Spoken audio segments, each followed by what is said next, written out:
you're a big DJ with a lot of fans or a bedroom DJ with hardly any audience, a YouTube video mix is a great way to get your music out there. In this tutorial, I'm going to show you how to make a great YouTube video. Now you may be a great DJ and every second that you're on the deck sounds amazing, but if you're anything like me, you need to do a little bit of practice and preparation to make a good mix. Now I'll admit, I'm not much of a musician. I don't really know anything about like A major or F minor or what key a song's in. That stuff really means nothing to me, but I do know if something sounds good and I have a computer. So one place I like to start is this program called Mixed in Key.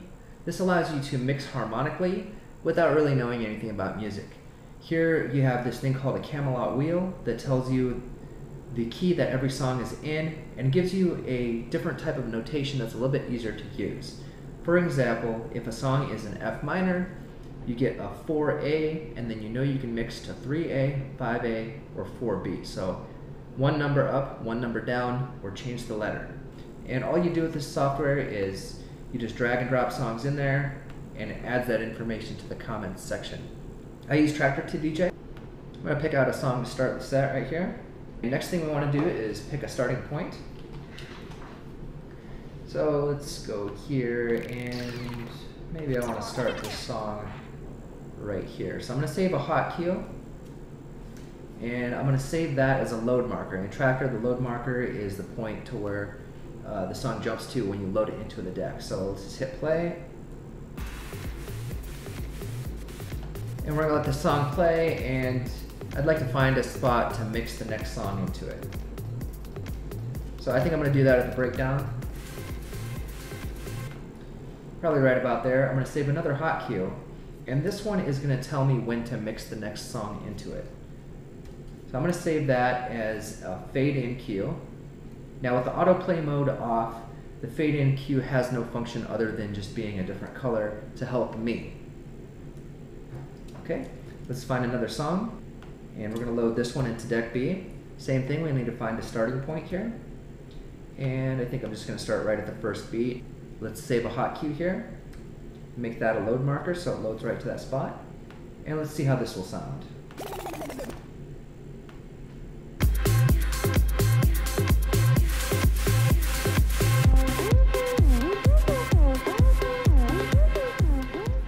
So here we'll let those songs play together, and I think I'm going to stop the song right here. So here I'm going to save another hotkey that's going to tell me to mix out, and that's going to be a fade out cue. Then we're going to let the next song keep playing, and let's find a mixing point here.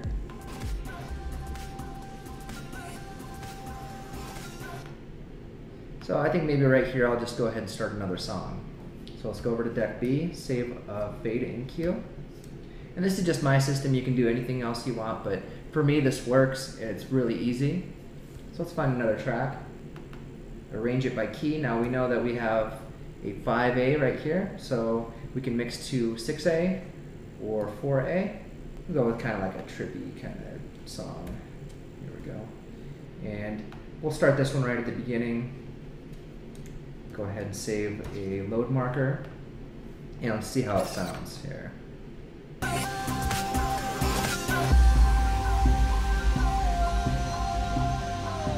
kind of fade this one out, let this other one play here, and see how that sounds.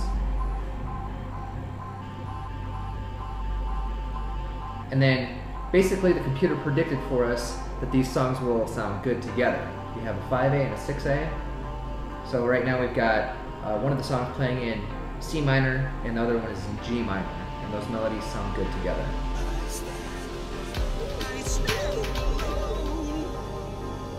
There you go, let's fade this one out, maybe do a little filter or something on there. You can do effects, and those things, basically right now we're just setting up the mix points, and then as you play the exact same set while you're practicing, they'll give you the opportunity to find places to do loops, effects, all those kinds of things there. So here I'm going to find a spot to mix the song B out. So right there, I think I'm going to stop it. So there we go. It's my fade out cue. And the next song, let's find another song here. I think I'm going to go to kind of like a dubstep song after that.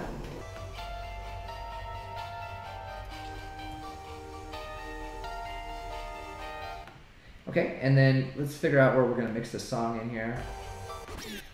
I think maybe right here we'll add another kind of song here. Let's take a look at deck D.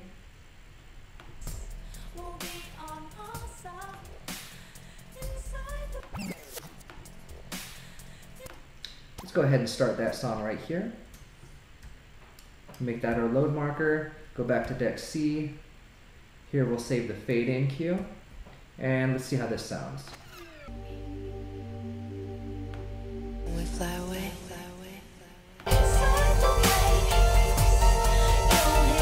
Here we can bring the tempo up because it's supposed to be at 140.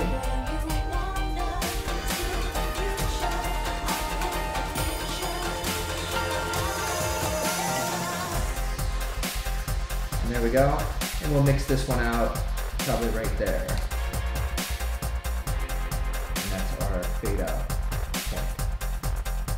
So what I've done here is I've saved hot cues for all the songs telling me when to start the song, when to mix another song in, and when to take that song out. Using those hot cues, I can play exactly the same set many times over and over. And the consistency allows me to practice the set so I can get it perfect by the time I'm ready to hit record. The next thing we need to do is set up the audio recording. If you have an all-in-one controller setup, recording and mixing is done internally. In Tractor, you just simply go to Preferences, Mix Recorder, and set the source to internal.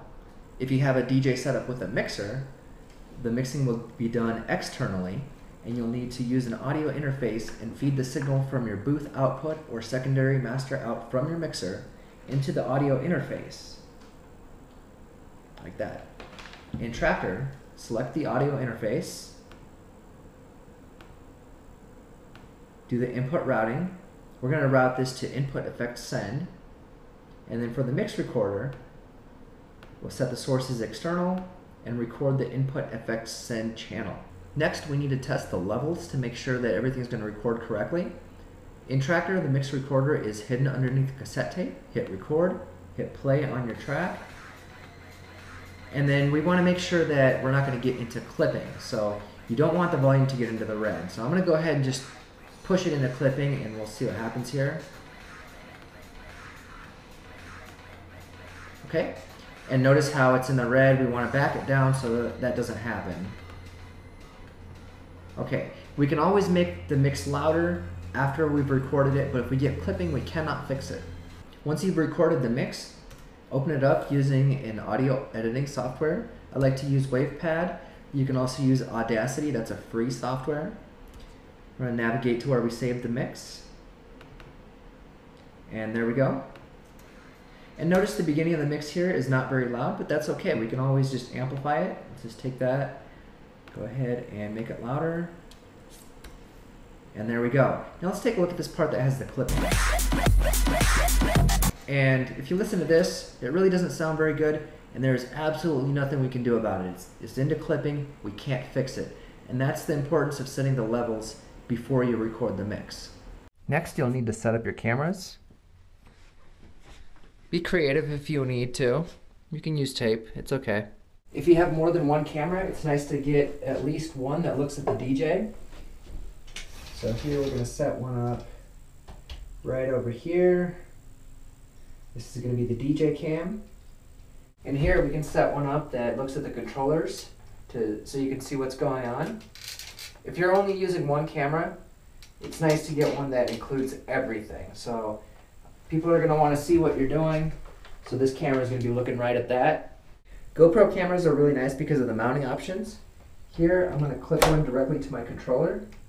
Now one thing about GoPro cameras, they have a very small lens on them. So if you're filming indoors, set them to 720p instead of 1080. You'll actually get a better picture. Recording the screen on your computer is also a good idea. If you have an Apple, you can just use QuickTime Player and do a new screen recording. And here you'll record what's going on in your DJ software. If you have a PC, there are a few free softwares out there. One that I like is called WM Capture. That one costs money, but it works quite well. Once you're all set up, hit record on all your cameras, your screen capture, your mix recorder, and have fun with it.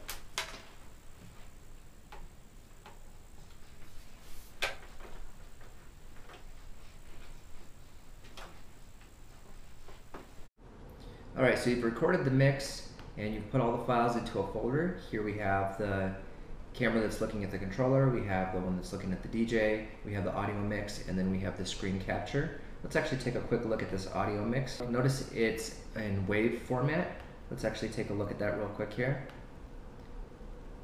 When you edit the audio, you can change the volume level, do equalizer adjustments. You can cut the beginning and end, but do not make any time changes in the middle. So don't trim out parts of the mix. You'll have a lot of trouble synchronizing it with the video if you do that. When you save the file,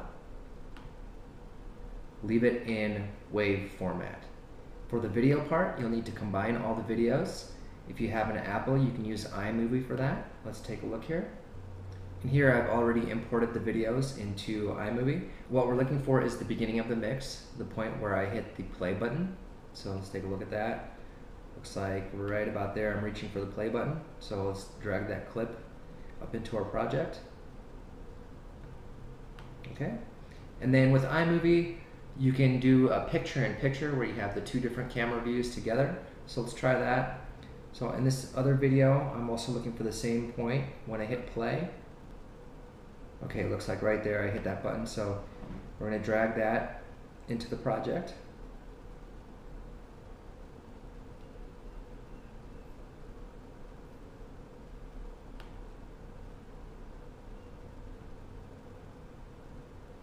And here I'm going to do a picture-in-picture. Okay, great. And then we're also going to take that audio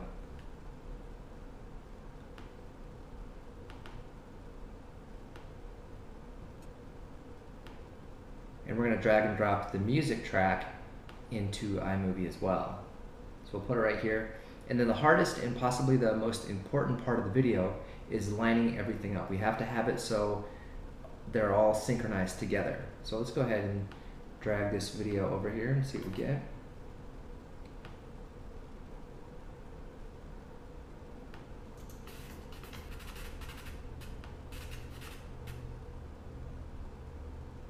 Okay, so I'm looking right here at the point where I release that play button, the music should start. Right now I'm looking at the smaller video.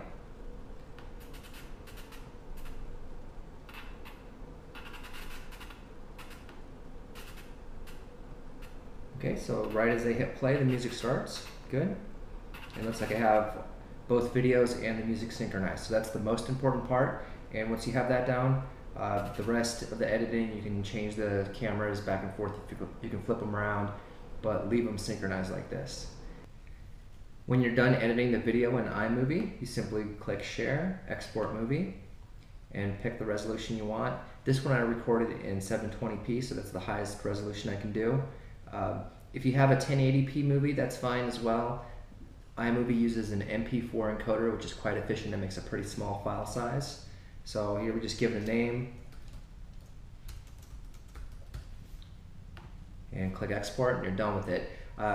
One thing I'd recommend, kind of for YouTube, a lot of people aren't going to watch 1080p resolution anyway, so 720 might be a little bit easier, especially if you have a long mix. Try to cut down the resolution a little bit, do the 720, or if you have something that's an hour, you might even consider dropping it down to a large size movie, which is 960 by 540.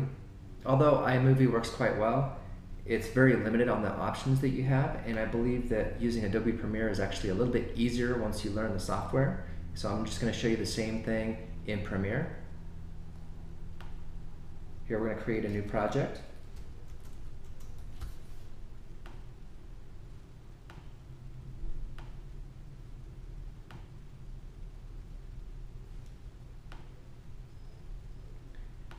We're going to import the videos here.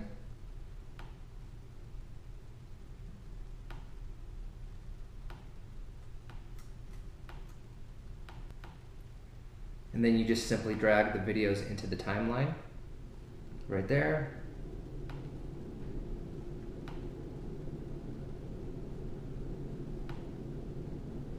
And then for each video clip, you can resize it over here in the motion section. So here we go, get a different size. Let's go ahead and resize the DJ cam. And this works quite a bit better than the options in iMovie. You can move stuff around, you can make it any size. Here we're keeping the same aspect ratio. You can actually change it, you can distort it, you can squish it down, you can do whatever you need. I'm going to show you another thing here with the decks. We're going to add an effect.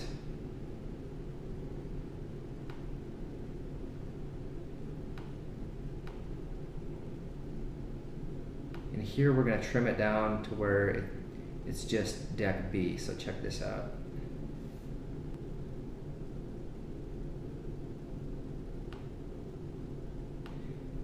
As you can see, you have quite a few more options here with Premiere. You can actually do things like the opacity. You can fade this little clip in. There's just so much you can do. And synchronizing the video is actually quite a bit easier than an iMovie as well. You can actually zoom in on the timeline all the way down to each individual frame. And so here we can actually move the video back and forth one frame at a time and get the timing just right. When you export the video, go over here, export media. After you've named the file, you can select the preset here. Looks like right now it's set to 1080, so that's fine. And then you can change the video codec to the MPEG-4 video, and that will shrink the file size down considerably. This is the same encoder that iMovie uses. So I would definitely recommend that for making YouTube videos. So here you just click export, it'll render the video, and you're all done there. Once the video is complete, log into your YouTube account, click the upload button, browse to where you have the video saved, and start uploading. Give it a good descriptive name, a track list if you have a lot of different songs in here, and good descriptive tags so people can find your video. So if it's a dubstep remix, say dubstep, maybe have some house music in there. It's a remix, put your DJ name in there. So anything that's even remotely relevant, put those in the tags. And then once you've uploaded the video, especially if you've done a mix using other people's music, there's a good chance that the video can get blocked due to copyright stuff. So if you're not using this music for commercial purposes, you're not including the entire song and saying it's your own, then you're not violating any kind of copyright rules. So what you need to do here is click on the video. You can dispute the copyright stuff, and you can actually type that into Google here, and there are some instructions on what you need to do. If your video has been blocked due to copyright infringement, you can actually just click a couple things, copy and paste a little bit of text, and get your video back up and running so people can watch it.